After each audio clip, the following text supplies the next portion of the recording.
The day everything changed. I still remember the exact moment my world started to shift. The day I first heard her voice, calm yet commanding, the kind that made your stomach twist with a mix of fear and fascination. I was standing at the edge of her parlor, unsure whether I belonged here or if I had stumbled into someone else's story. Her eyes met mine through the soft glow of the lamp, and in that quiet glance, something unspoken passed between us. It was a recognition, but not of me, the me I thought I was. It was of the me I had never admitted existed, a version that had been hidden, suppressed, scared of its own reflection. "Come in," she said, and I obeyed, though my legs felt heavy, almost foreign under me. Her home smelled faintly of roses and old parchment, a combination that made my chest tighten in a way I didn't understand. She motioned toward a chair with the poise of someone who didn't question authority, not in a harsh, cruel way, but in the way sunlight claims a room without asking. I sat, heart hammering, hands curling around the arms of the chair as if they could anchor me to the floor. She studied me for a long moment, a smile tugging at the corner of her lips, but it didn't reach her eyes entirely. "You know why you're here," she said softly. I shook my head, though I knew deep down that I didn't. I had felt the undercurrent in her instructions, in the notes she left in my inbox, in the subtle demands of her earlier messages. She wanted change. She wanted control. And perhaps she wanted to show me a side of myself I had never been brave enough to explore. "I expect obedience," she continued, her words smooth but precise. "Not because I want to hurt you, but because the first step toward transformation is surrender." My throat went dry. Surrender. I had spent my entire life resisting, constructing walls around my identity, defining myself in ways that felt safe. And now, faced with her quiet certainty, those walls shook. She stood and walked to a small chest in the corner of the room, lifting a lid with practiced grace. Inside were garments unlike anything I had owned before, delicate fabrics, pastel colors, textures soft enough to make my fingers hesitate, and yet weighty with meaning. My heart raced. She picked up a dress and held it out. "Wear this, and do not remove it until I instruct you. Consider it your first lesson."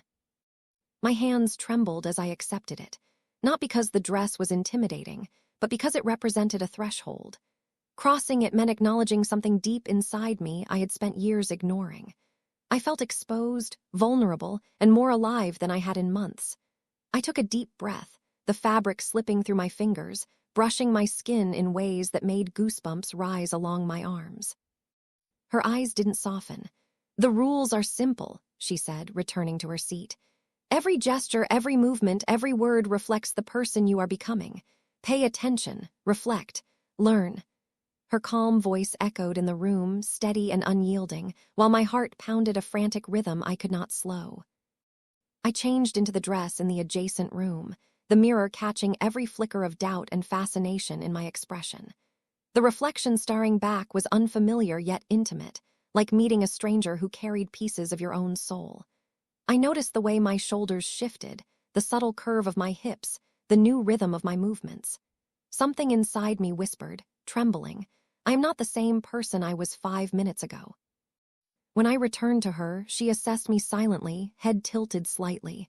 "Good," she said at last, not with praise but acknowledgement. "Now walk." The first steps were hesitant, awkward, and wholly terrifying. I stumbled once, the fabric brushing my ankles, my cheeks burning, my heart threatening to leap from my chest. She did not flinch, did not intervene. She merely observed, allowing me to discover my own balance, my own rhythm, my own potential. And in that quiet, I understood a truth I could not yet name. Transformation would not be easy, but it was inevitable. By the end of that first session, I was exhausted in a way I had never been before, not physically, but emotionally. Every nerve in my body felt alive, alert, and raw.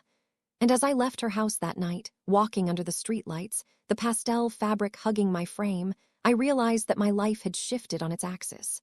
I didn't yet know who I was becoming, only that the path had begun and there was no turning back. The rules take hold.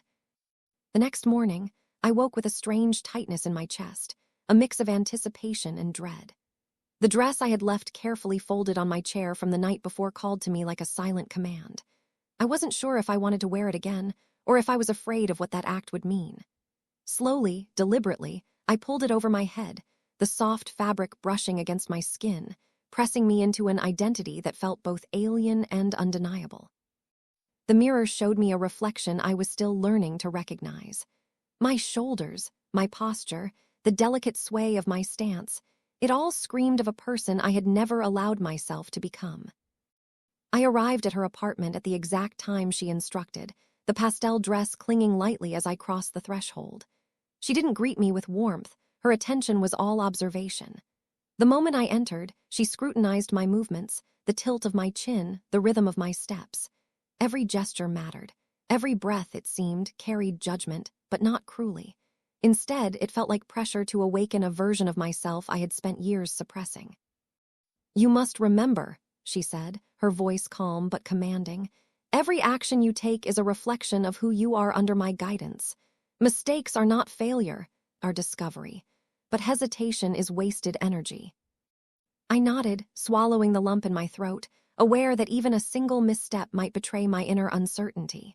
She handed me a small booklet, not a manual, but a set of rules written in her precise, elegant script.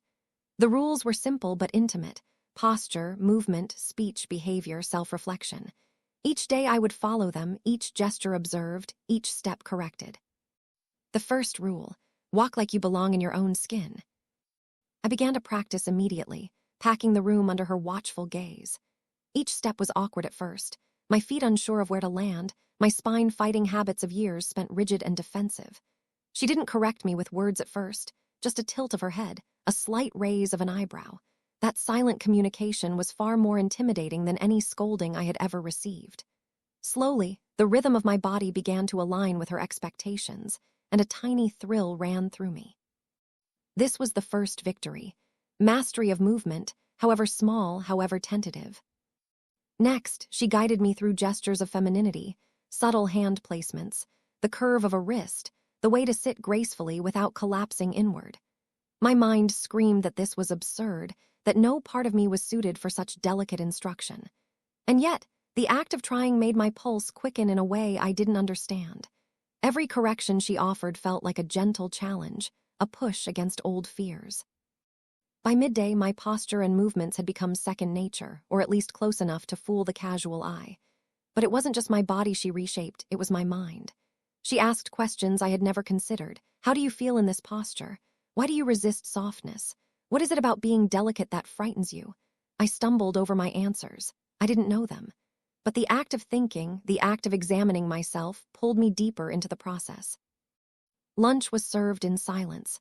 She placed the dishes before me without a word, insisting that I serve myself with the poise she had drilled into me. I felt exposed, my every gesture under scrutiny. But something strange happened. I began to enjoy the awareness of my body, the precision of my hands, the controlled movements that had once felt suffocating. The very things I feared became instruments of discovery. In the afternoon, she introduced another rule: speak softly but with intention. My voice trembled at first, an uncertain echo in the quiet apartment. She corrected me gently, showing me how to breathe, how to enunciate, how to make even a single sentence feel purposeful. By the end of the session, I had practiced simple phrases for hours, and though my voice was still foreign to me, I felt a strange pride in the control I had achieved. By the time I left her apartment that evening, my legs ached from posture drills, my voice felt raw from repetition, but my heart carried something heavier: realization. I wasn't just following rules. I was transforming, whether I wanted to admit it or not. The dress, the gestures, the voice, they were teaching me who I could become. And beneath that, deeper than the surface, I sensed the stirrings of acceptance, of curiosity, even desire to see how far I could take this new identity. Walking home, the evening air cool against my skin, I realized that this wasn't just a lesson. It was a process that would consume me. Every day, every rule, every correction would become part of me, or it would break me. And though fear clawed at the edges of my mind, I couldn't stop the quiet thrill that ran through me. I was under her guidance, and in surrendering, I had begun to awaken. The shift I didn't see coming. I didn't realize how quickly her rules were rewiring me until the third day. The morning began like the two before it, with me standing in front of the mirror, staring at the reflection that didn't feel entirely mine anymore. My shoulders weren't slumped the way they used to be. My chin wasn't tucked to hide myself. Even in the simple pastel dress she chose for me, I stood differently, straighter, softer, more aware of my presence. It wasn't just clothing now. It was a lens through which I saw myself. As I walked to her apartment, the sounds of the street felt sharper, as if the world itself was observing me just as she did. Every passing window reflected this new version of me, and seeing myself over and over made my stomach flutter in a way I hadn't prepared for. A strange mix of shyness and curiosity simmered inside me. I wasn't ashamed, but I was exposed, unmistakably vulnerable. When she opened the door, she didn't greet me verbally. Instead, she stepped aside, letting the silence draw me in. Her gaze swept over me like an appraisal, and I could practically feel the invisible notes she made in her mind. I swallowed, steadying myself. "Good," she said at last. "Your posture held, your walk improved, but you're holding tension in your hands." Her fingers brushed lightly against mine, and I froze. That small contact, so gentle and effortless for her, struck me like lightning. Not because it was intimate, but because it carried expectation. My hands had stories written into them, anxieties, fears, habits, and she read them as easily as one reads a page. "Relax," she murmured. "Let the gesture be an extension of your breath." I tried. My hands trembled anyway. She turned away and motioned me to follow. Today's lesson had already begun. In the center of her living room sat a small vanity table I had never seen before, its surface gleaming under a soft lamp. Brushes, pins, simple cosmetic tools, nothing extreme, nothing loud. She didn't intend to remake me into someone artificial. She wanted refinement, awareness, precision. "You will learn to take care of your appearance," she said. "Not out of vanity, but because attention to detail shapes identity." She handed me a small brush. "Show me how you think gentleness looks." Her instructions were always phrased like puzzles, demands hidden in metaphor. I lifted the brush, my fingers clumsy at first. In the mirror, I saw the anxiety tighten my shoulders again. She noticed instantly. "Stop," she said, stepping behind me. Her hands guided my shoulders down, then gently adjusted my chin, my wrist. "Gentleness is not fragility. It's control without tension. Try again." This time, my movements felt different. Still uncertain, but deliberate. The mirror didn't show perfection, but it showed effort, and that effort made my chest warm with something startlingly close to pride. For the first time, I thought, maybe I really can become this person she sees. The next lesson caught me off guard. She sat in her chair and crossed her legs with the effortless grace that still intimidated me. "Read this," she said, handing me a short passage. "And read it as the person you are becoming, not the person you were." The words trembled on my tongue at first. I could hear the cracks in my voice, the edges that didn't fit the softness she wanted me to explore. She didn't correct me aloud, but her expression said everything. I breathed in, letting the tremor settle, letting the rhythm she taught me on the first day return. This time, my voice sounded different. Not feminine, not masculine, just controlled, intentional. The sound surprised me enough that I paused. "There," she said softly. "You heard it." I nodded, feeling that sound echo inside me long after I stopped speaking. The day continued like a slow unwinding of myself. She asked questions that forced me to reflect, to peel back layers I had never acknowledged. She rewired gestures I had once used to hide. And the entire time, I felt the strange sensation of stepping both toward something new and into something long overdue. Near the end of the session, she stood in front of me, studying my face with quiet intensity. "You're beginning to understand why I called you here," she said. "Not for obedience, not for transformation, but to meet the person you've ignored all your life." Her words hit something deep in me, a pressure point I'd never pressed before. My throat tightened, not from fear, but from the rawness of being seen so clearly. On my way home that evening, my reflection in the store windows no longer startled me. Instead, every glimpse felt like a quiet confirmation of progress, of acceptance, of change in motion. I walked slower than usual, savoring each step. The city felt different around me, or maybe I was the one changing, maybe both. One thing was undeniable. Her rules were no longer instructions. They were becoming parts of me, threads in a tapestry I was only beginning to understand. Lessons in every movement. By the fourth week, I had begun to notice how her rules were no longer external pressures. They had started seeping into my very instincts. Even at home, I caught myself adjusting my posture, moving with deliberate care, whispering my sentences more softly than I had before.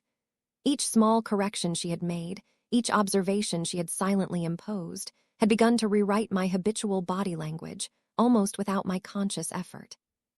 That day, I arrived at her apartment wearing a pastel blouse and skirt she had specifically chosen for me. The color made my heart race. It felt intimate, exposing, but I forced myself to stand tall as I approached the door. She opened it immediately, eyes scanning me like a gentle storm. "You've remembered the outfit," she noted, not as praise, but as acknowledgement. Every word she spoke was measured, weighted, and I realized that simply following her expectations was becoming its own kind of challenge. She led me into the parlor again, and for the first time she didn't give me immediate instruction. Instead, she watched me move across the room, noting the tilt of my head, the angle of my hands, the rhythm of my steps. I felt the familiar tightness in my chest, that nervous awareness that I was being measured, examined, molded. And yet there was something addictive about it, like learning a dance I never knew I could perform. "Walk to the window," she instructed softly. "Observe the world as the person you are becoming. Take in the colors, the movement, the sounds, and reflect on how they make you feel." I obeyed, stepping lightly, feeling the fabric of my skirt brush against my legs. Each movement felt like a test, each breath an evaluation. I reached the window and paused, looking down at the street below, sunlight catching the pastel hues of passing umbrellas and jackets. My chest swelled with a strange mixture of fear and exhilaration. In that moment, I realized that this transformation was not just external, it was reshaping how I experienced the world itself. She walked up behind me, her hand brushing lightly against my shoulder. "Your body should mirror your mind. Poise is not posture alone, it is intention made visible." I swallowed, feeling the heat rise in my cheeks, my nerves thrumming with the quiet terror of inadequacy. I tilted my chin slightly, lifted my shoulders, and tried again, imagining her eyes upon me, guiding every movement. This time, the flow of motion felt different, smoother, lighter, almost natural. Then came the lesson I had not anticipated: speech as expression. She handed me a small passage, instructing me to read aloud while maintaining the poise she had drilled into me. At first, my voice stumbled, cracked, and wavered. Every syllable seemed foreign, like a language I was only beginning to learn. But she did not intervene harshly. She simply observed, giving small nods when I adjusted, small glances that encouraged me to persist. "You are not just reading words," she said. "You are embodying them. Let intention guide sound." I tried again, this time allowing the rhythm of my breathing to carry the words, my gestures matching the flow of speech. My voice grew steadier, richer, and with each sentence, I felt the strange sensation of occupying a space I had long avoided. I began to understand that femininity, as she defined it, was not a costume. It was an orchestration of thought, posture, speech, and presence, a performance I could inhabit authentically. Later, she handed me a comb and a hair clip. "Your appearance is an extension of your discipline," she said. "Learn to take care of it as an act of respect for yourself and the rules you follow." I spent the next hour carefully arranging my hair, brushing each strand with precision, securing it with the clip she had provided. Each movement felt intimate, deliberate, a meditation on control and self-expression. When I finished, she studied my reflection alongside mine, her eyes calm but penetrating. "Progress," she stated simply. No flourish, no praise, but something in her voice hinted at satisfaction. And in that moment, I realized that progress felt good, terrifying, exhilarating, but undeniably addictive. Walking home later that day, I felt the tug of transformation everywhere. The sway of my steps, the soft weight of my skirt, even the gentle awareness of my posture, all whispered reminders of her influence. I caught glimpses of my reflection in shop windows, and each time I felt a flicker of recognition. This was not the boy I had been, not fully. I was something new, fragile, and terrifyingly beautiful. By the time I reached my apartment, exhaustion settled into my limbs, but beneath it was a warmth I had never felt before. The knowledge that every rule she imposed, every correction, every silent observation, was slowly teaching me how to become her vision of me, and perhaps even my own. The first test of control. The following week brought something I had not anticipated. A test. I arrived at her apartment, my stomach twisting with a mixture of dread and excitement, unsure what form it would take. She met me at the door, her eyes scanning me from head to toe, not with judgment but with precise evaluation. Every detail mattered, the sway of my walk, the angle of my chin, the rhythm of my hands. I felt exposed in a way that made my chest tighten, yet at the same time it was intoxicating. "Today," she said softly, "we will see how well you embody the rules outside this room." My heart leapt. Outside? I had not yet ventured beyond her apartment fully in this attire. The idea of moving through the world under her watchful eye, judged by her invisible standards, filled me with both terror and exhilaration. I nodded, gripping the edges of my skirt as though the fabric itself could steady me. She handed me a small notebook. "You will document each action, each observation, every reaction. Attention to detail is as important as appearance." I followed her instructions obediently, stepping into the street with careful grace. Each step felt heavier than usual, though not with weight but with awareness. I noticed the texture of the pavement beneath my feet, the rhythm of passing footsteps, the subtle expressions of strangers who did not yet know me, or perhaps did not yet see me. I felt naked and visible, yet empowered in a strange, inexplicable way. She observed quietly from a nearby bench, her presence like an invisible tether that both anchored and guided me. I found myself instinctively adjusting posture, keeping gestures small and precise, softening my voice even when speaking to a passing pedestrian. It felt absurd at first, performing like this in public, but slowly I realized that the act was shaping me internally. My nerves, once frayed with tension, were finding a rhythm. At one point, a group of teenagers passed by, laughing loudly. My initial instinct was to shrink, to hide behind invisible armor. But her gaze found me, steady and unwavering, and I forced myself to meet the challenge differently. I held my chin high, walked with deliberate steps, and felt the rush of control swell in my chest. For the first time, I sensed power in vulnerability, confidence in compliance. Returning to her apartment, she studied my notebook carefully, her eyes scanning every observation I had recorded. "Accuracy," she said, "is not enough. Reflection and intention are the true measure of progress."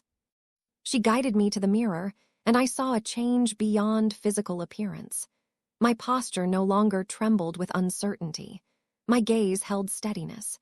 Even the subtle curve of my fingers as they rested at my sides had shifted, controlled, deliberate, attentive. Then came another lesson, speech in subtlety. She asked me to read aloud a short paragraph while maintaining poise and awareness.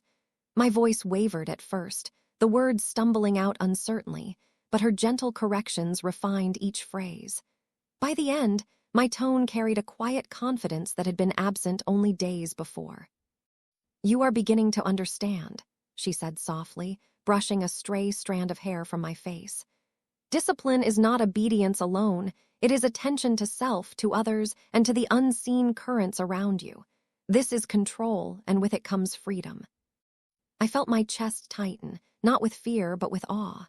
Freedom? In following rules? I didn't fully understand, but the feeling resonated deep within me. I sensed a truth I could not yet name. This transformation was not just about appearance or posture. It was a journey into an awareness of myself I had never allowed. By the time I left her apartment that evening, the city lights reflecting softly off shop windows, I caught glimpses of myself in every reflection. The person staring back was tentative yet deliberate, nervous yet aware. I realized that the rules she had imposed were no longer just instructions. They were shaping me, guiding me, awakening a part of myself I had long ignored. And as I walked through the quiet streets, the cool air brushing against my skin, I felt the thrilling and terrifying knowledge that this path, her rules, was only beginning. There was more to learn, more to discover, and I knew that every step forward would test me in ways I could not yet imagine. DISCOVRNG the self in silence. By the 6th week, I had begun to notice the subtle ways her influence seeped into my very being. It was no longer just posture or movement or the gentle sway of my hands. It was the way I thought, the way I perceived myself, and the world around me. Each day under her guidance left faint but undeniable imprints on my mind. I felt like clay being kneaded, sometimes painfully, sometimes with a strange and thrilling smoothness. That morning, I arrived wearing a soft lavender dress she had selected, the fabric light and flowing. The pastel hue carried a warmth I hadn't anticipated, and I felt my nerves twist into something between apprehension and exhilaration. She didn't greet me with words at the door. Her gaze alone measured every detail, every tremor, every hesitation. It made my stomach flip, but I found myself standing taller under her observation. "Today," she said, "we explore subtlety. Control is not only external, it is internal. The body follows the mind, but the mind must be trained to see and feel what the body cannot." I nodded, though I did not fully understand. She motioned toward a small desk with a blank journal resting upon it. "Record your thoughts, observations, and reflections, but do not write only what you see. Write what you feel, what you hesitate to admit to yourself." I took the pen, the paper smooth beneath my fingers, and began to write. Words flowed reluctantly at first, each sentence awkward, vulnerable. I confessed my fears, my doubts, the strange fluttering that came with inhabiting this new version of myself. I wrote about the thrill I felt when I followed her rules perfectly, and the panic when I faltered. Each word pressed into me a deeper awareness of who I was becoming. After I finished, she guided me to the mirror, where my reflection waited silently. "Observe yourself," she instructed. "See not just the dress, the posture, the gestures, but the person these rules have begun to shape." I stared. The reflection was still me, yet undeniably altered. My shoulders were relaxed, my chin lifted, my hands soft but controlled.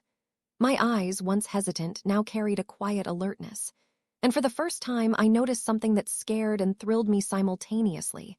I recognized parts of myself I had hidden for years, and they seemed to be smiling back. She circled behind me, adjusting the subtle tilt of my head, the gentle bend of my wrist. "Every detail matters," she said softly. "Not because it changes others, but because it changes you. The smallest refinement becomes a doorway to self-awareness." Her words, like everything she said, carried a quiet authority I could not resist. I felt my chest tighten, not with fear, but with the intensity of realization. I was no longer merely a student obeying instructions. I was learning to see, to feel, and to inhabit myself in ways I had never imagined. We spent the afternoon in silence, practicing gestures, reading aloud, and observing. Each repetition was both exhausting and exhilarating. I noticed a strange rhythm developing in me. The rules were no longer external pressures, but guides I internalized, shaping thought, posture, and movement simultaneously. When the day ended, she handed me a brush and a hair clip. "Your appearance is a reflection of your discipline," she said. "Take care of it with intention." As I brushed my hair, arranging it carefully, I realized that every act of grooming, every posture adjustment, every careful word was not just about compliance. It was about discovery. Each step brought me closer to understanding who I was beneath the layers of hesitation, fear, and self-doubt. Walking home, I felt different. Even the air on my skin seemed sharper, more alive. Every reflection in shop windows reminded me that transformation was occurring, not only in the dress I wore, but in the subtle ways I moved, spoke, and thought. And for the first time, I wondered if I would ever be able to return to the person I had been before her rules took hold. The challenge of public presence. By the 7th week, the lessons had begun to extend beyond the walls of her apartment. She told me, softly but firmly, that true transformation was tested in the outside world. Today, I would experience my first real challenge, moving through a public space while maintaining every rule she had instilled. My chest tightened as I imagined the streets, the eyes of strangers, the unfiltered chaos of a city unaware of my fragile, unfolding identity. She handed me a simple pastel dress, soft lavender with delicate details, and instructed me to wear it with precise care. My hair was brushed, pinned neatly, my posture corrected with her watchful guidance. Each movement I made under her eyes carried weight, and as I stepped out the door, I felt the invisible leash of her observation tighten, grounding me even as it made me nervous. The streets were brighter than I expected, crowded in ways that made every step a potential revelation of my inadequacy. My heartbeat raced as I moved, but I reminded myself of her instructions. Deliberate steps, controlled gestures, soft voice, confident posture. Every instinct screamed to hide, to shrink, but I forced myself to walk forward, aware of each detail, each muscle, each breath. At first, it was terrifying. A man passed by with his dog, laughing, and I felt a spike of panic. My hands shook slightly, my lips pressed together in uncertainty. I reminded myself, this is the test, not a judgment. You are learning. The mantra steadied me, and I noticed a strange shift. The tension began to melt into awareness, a careful mindfulness that I had never experienced before. She had instructed me to keep a journal, and as I walked, I did so in memory, recording every sensation, every emotion, every glance from strangers that might have once sent me scurrying.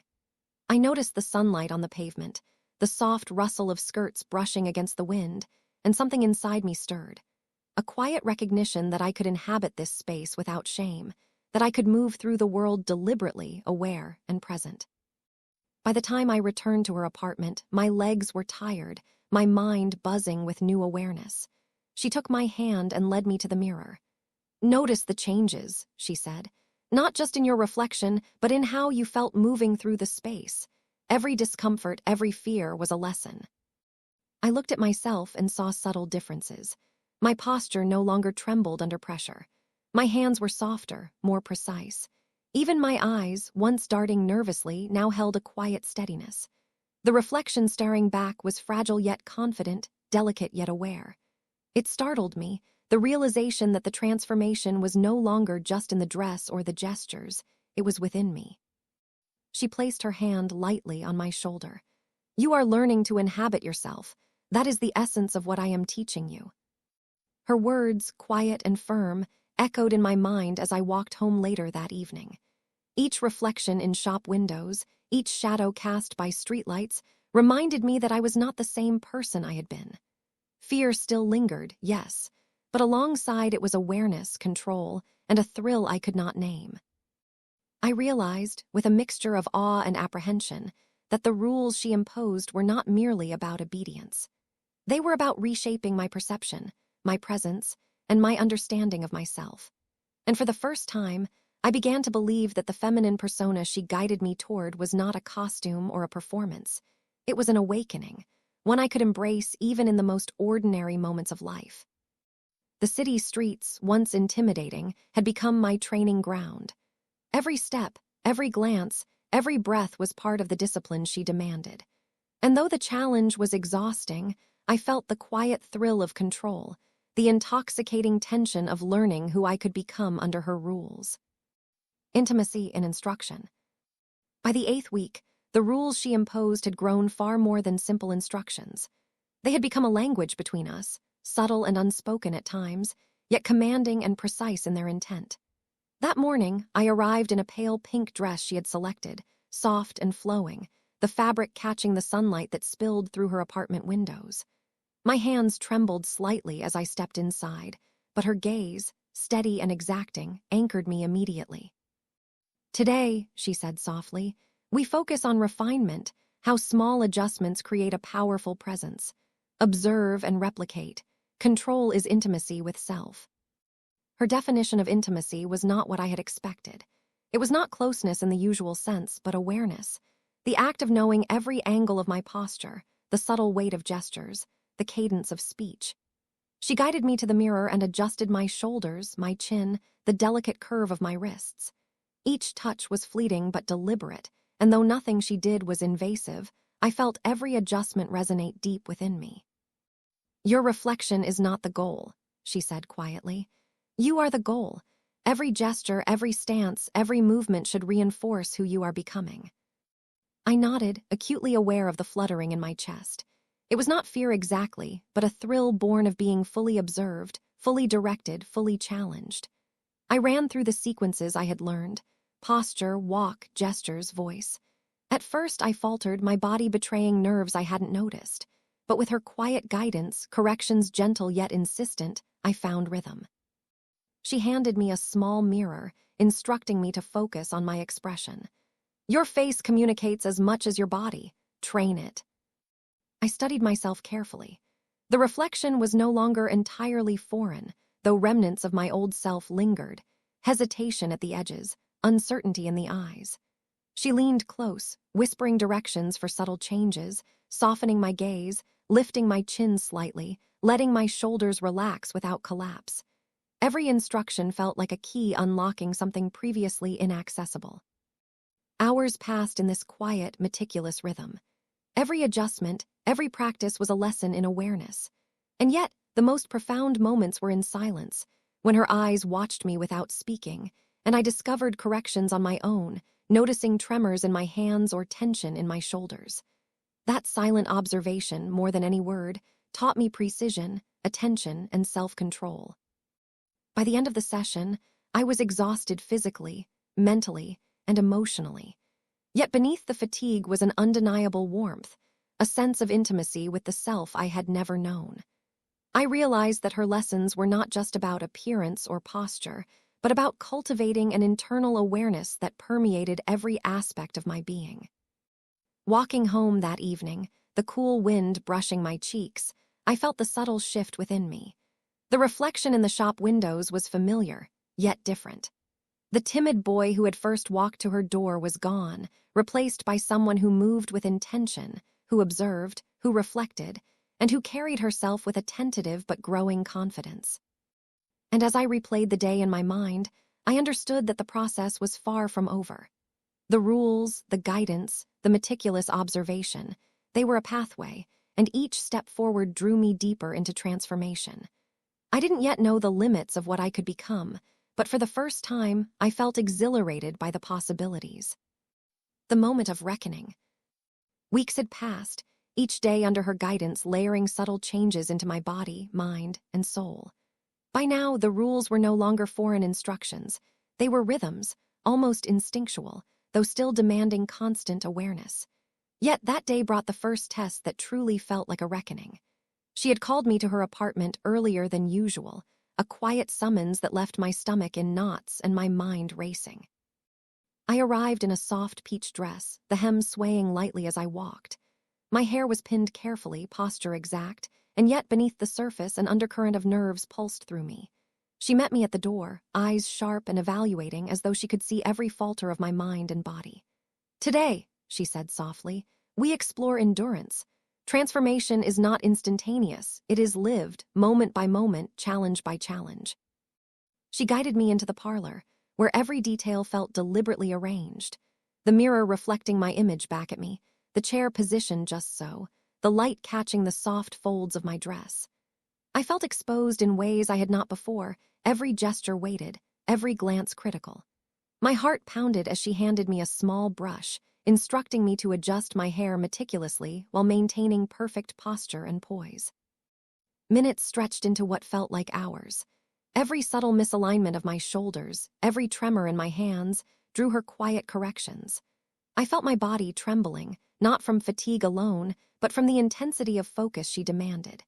Yet, with every correction, a strange thrill coursed through me, the knowledge that I was being reshaped, refined, observed with unwavering attention. Then came the speaking exercise, more rigorous than any before. She handed me a passage to read aloud, requiring soft control, fluidity, and exactitude of movement simultaneously. My voice shook at first, the words stumbling over nerves and self-consciousness. She did not speak, only observed, her presence almost like gravity itself, pulling my awareness inward, forcing me to confront every subtle flaw. I tried again, slower this time, conscious of my gestures, posture, and expression. Her eyes flicked with subtle approval at moments, but never indulgence. The silence between her words was more intense than any critique. It demanded perfection through focus, reflection, and self-discipline. I felt sweat prickling my brow, my hands soft but aware, each breath deliberate. And then she spoke, softly, but with the weight of authority that made my chest tighten. "You are capable of more than you know. Transformation is not about being seen. It is about being aware of yourself in every moment. Do not let fear dictate your steps." Her words struck deep. Fear had been my constant companion since day one, but now I felt something else. A pulse of determination, a willingness to inhabit this new self fully, regardless of discomfort. For the first time, I understood that her rules were not punishment or control for its own sake. They were a pathway into self-mastery, self-awareness, and ultimately, acceptance. The final part of the lesson was movement. She guided me across the room, every step calculated, every gesture precise. I faltered once, my ankle brushing too heavily, my hand tilting just so. Her eyes held me in place, patient but unwavering. I corrected, adjusted, and moved again. When I finally reached the chair at the far end, she nodded, not with praise but acknowledgement. By the time I left her apartment that evening, the city felt different. The reflections in shop windows, the uneven pavement, the hum of traffic, all had become elements to navigate with awareness. I was no longer just a student following rules. I was becoming the person she had glimpsed the first day I arrived at her door. I walked slowly, deliberately, savoring the rhythm of my steps. My dress swayed with calculated elegance, my hands soft, my posture exact, my voice quiet even when speaking to the occasional passerby. And inside, I felt the quiet thrill of endurance, the knowledge that I could survive scrutiny, challenge, and self-doubt while retaining the fragile, burgeoning grace she demanded. For the first time, I understood the paradox of her guidance. The tighter the rules, the freer I felt within them. My mind was clearer, my body more aware, my spirit alive in a way it had never been. And though exhaustion pressed upon me, I smiled quietly to myself, knowing that the final step, the culmination of all these lessons, was approaching. I did not yet know what it would be, but I felt ready, somehow, for whatever her rules demanded next. Becoming her vision. The last day of my year under her rules began with a quiet tension I had never experienced before. I woke early, my body already attuned to the rhythms she had instilled over months of guidance. I slipped into the dress she had set aside for me, a soft, powder blue creation that felt like a crown more than clothing. Each movement was deliberate. The pull of fabric over my shoulders, the careful tilt of my chin, the soft sway of my hands. The reflection in the mirror did not startle me as it once had. Instead, I studied it with something like reverence, aware of the journey it represented. Her apartment felt charged when I arrived. She met me at the door, her gaze calm yet penetrating. "Today," she said, "we consolidate everything. The lessons, the corrections, the practice, all of it culminates now. Show me who you have become." I nodded, swallowing the knot in my throat. I could feel every lesson echoing in my muscles, every correction whispered by memory. I walked across the room to her, each step fluid, precise, graceful. My shoulders were relaxed, my posture perfect, my hands soft but controlled. The nervous tremor I had carried from the first day was gone, replaced by an unfamiliar steadiness, a quiet confidence that felt both terrifying and exhilarating. She guided me to the mirror, standing behind me, her hand brushing briefly against my shoulder. "Look not just at your reflection," she instructed. "See the person your discipline has created, and acknowledge them." I did as she asked. My reflection was unmistakably me, yet undeniably different. The timid, hesitant boy who had first stepped through her door a year ago was gone. In his place was someone deliberate, poised, aware, someone who had endured fear, embraced vulnerability, and transformed it into presence. I felt a rush of emotions, pride, awe, gratitude, and a strange, intoxicating liberation. "Now," she said softly, "move as if the rules are second nature, speak as if your voice has always been this controlled, inhabit every gesture fully." I did. Every movement flowed naturally, every breath deliberate, every glance intentional. I realized that for months, I had been learning more than posture or gestures. I had been learning to inhabit myself, to understand my limits, my fears, my potential, and the delicate balance of vulnerability and strength. Her rules had not restricted me, they had revealed me. She watched silently, then spoke, her tone calm yet commanding. "You have become the person I saw from the beginning, the one you were too afraid to admit existed. You are no longer a student, you are an embodiment of discipline, awareness, and femininity." A shiver ran down my spine. For the first time, I fully embraced the word, I, not the hesitant, unsure boy from months ago, but I deliberate, aware, graceful, transformed. I understood her vision now not as an imposition, but as a mirror reflecting what I could be if I allowed myself to see beyond fear and habit. She stepped aside, and for a moment the room was silent, save for the faint hum of the city outside. I studied my reflection one last time, seeing not only the physical changes but the psychological ones, the control, the awareness, the confidence. It was all mine, forged by discipline, guidance, and my own endurance. When I left her apartment that evening, the street seemed different. Every reflection, every sound, every subtle movement in the world reminded me of how far I had come. I moved freely, deliberately, aware of myself and my surroundings, and yet unburdened by fear. I had learned to walk, speak, and exist in my own skin with the precision and grace she had taught me, and in that mastery, I felt a liberation I had never imagined possible. By the time I reached my apartment, night had fallen, and the city lights shimmered like a soft constellation against the darkness. I paused in a shop window and looked at my reflection one final time.